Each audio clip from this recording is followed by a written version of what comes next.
Welcome back, everyone, to another episode of Frank Finance, where you can get your honest financial information and your questions answered. Today's discussion is really going to be talking about the big market crash. Oh no, what's happening? Are we about to go into hyperinflation? All of the things that you should be paying attention to and things that you should understand to why maybe the S&P is through the roof today and upcoming legislation that is going to impact our housing market, the S&P, inflation, and federal rates. So we'll talk about all of these items, and right on the right here, you'll be able to see that there's an agenda that we're going to go through. So the very beginning is going to be talking about really understanding the velocity of money and talking through that, because this is very important to understand how that impacts inflation, as well as we're going to talk about the upcoming legislation, which you can see the four things that we'll talk about right here on the list. All right, let's get right into it.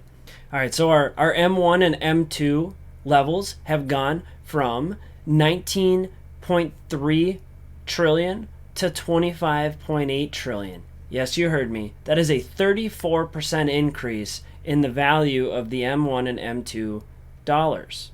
So now, monetary base, 3.4 trillion to 5.2 trillion. That is merely a 52% increase in the monetary base. Okay, how about our GDP? Well, our GDP has basically remained flat since 2018.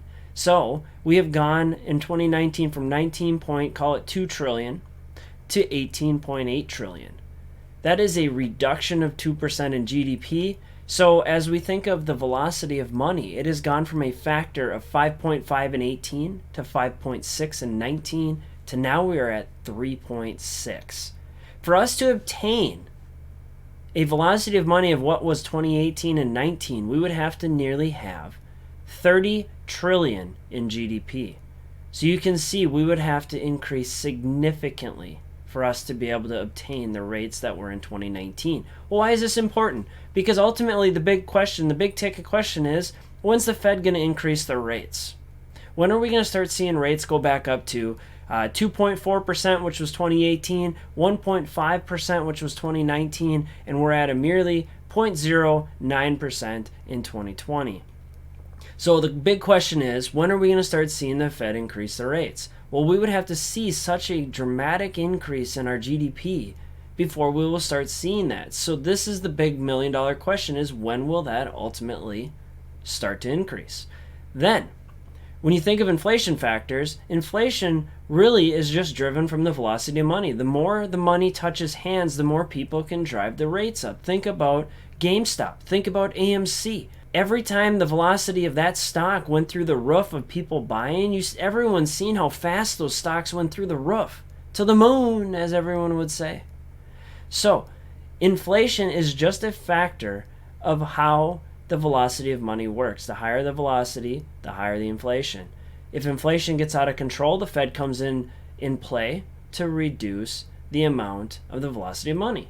So hopefully this is something that you now understand and you will be able to research. And again, the information that I have on this will be in a nice Excel document for you to go review if you care enough. Let's start talking about the upcoming legislation. So first and foremost, the stimulus package, and how does that impact everything that's going on?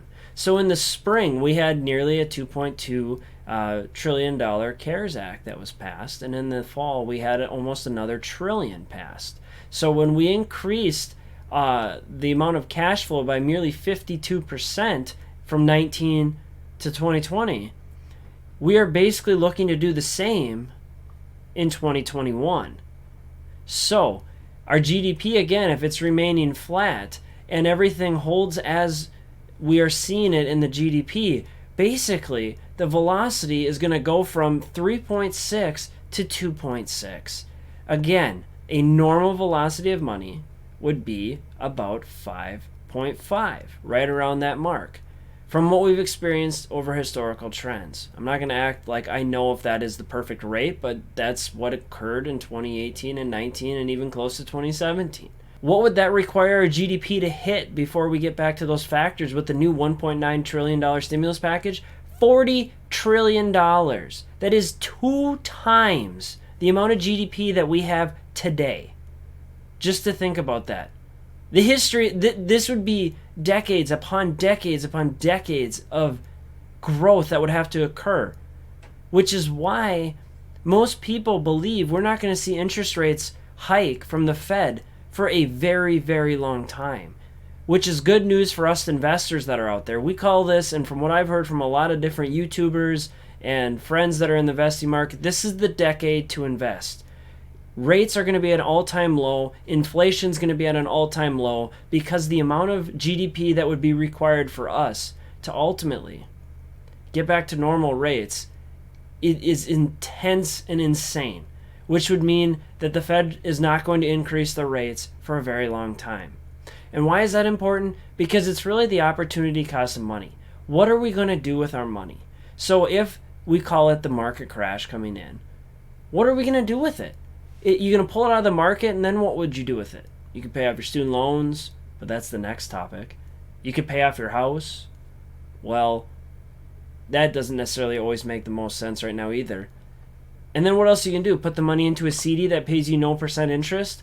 No, everyone's going to keep their money in the market because there's nowhere else to put it. There's nothing else to do with it.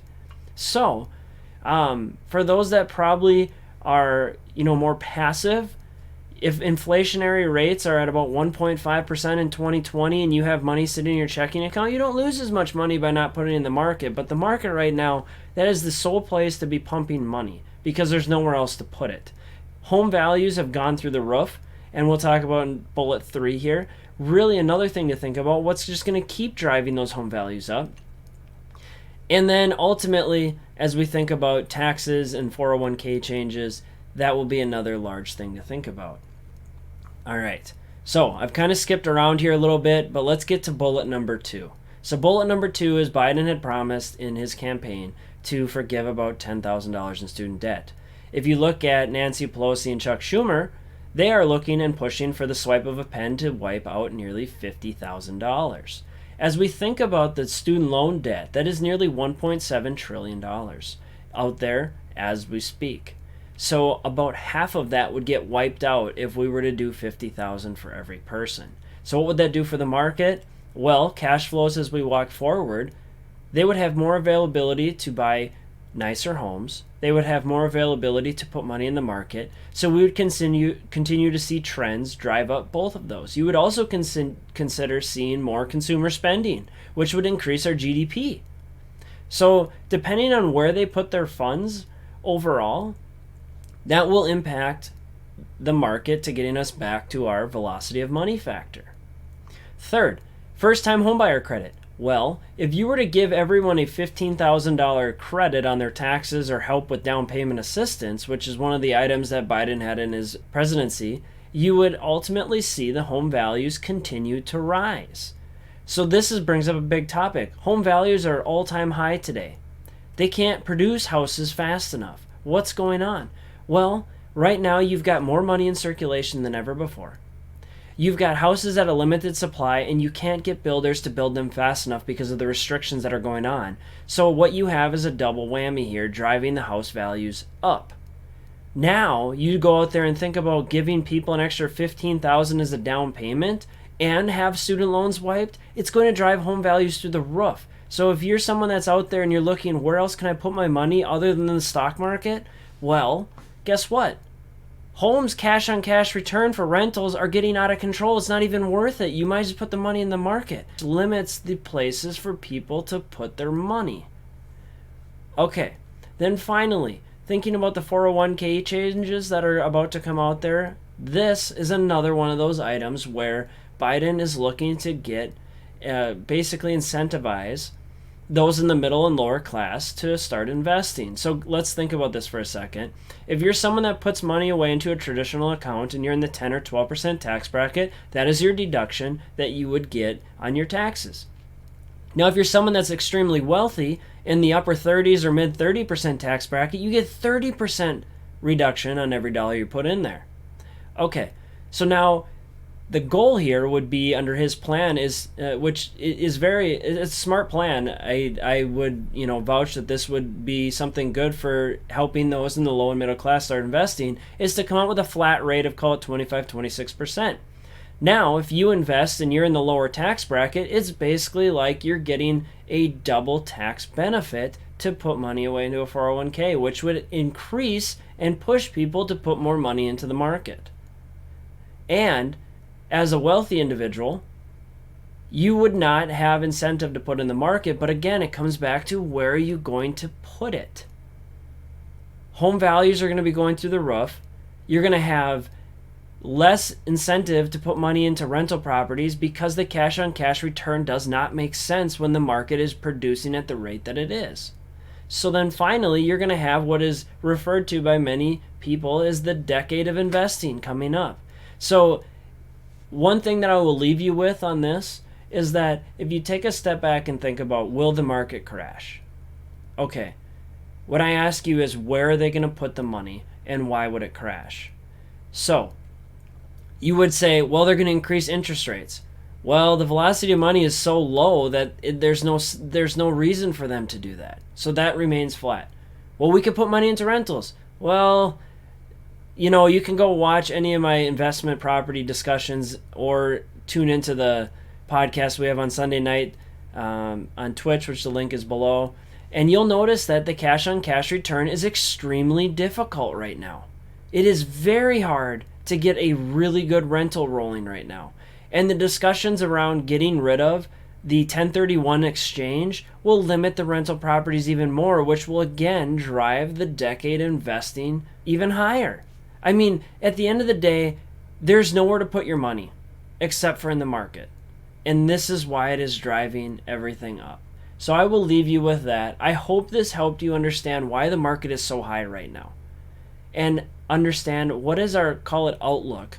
And please understand that all of this is me just speculating. I am by no means an economist that has all the answers on this. It is just me making sense of all the questions I've ever gotten over the last couple months here on what is going on. So with that, I hope you have a great rest of your day, and thank you if you're still tuning in. Bye now.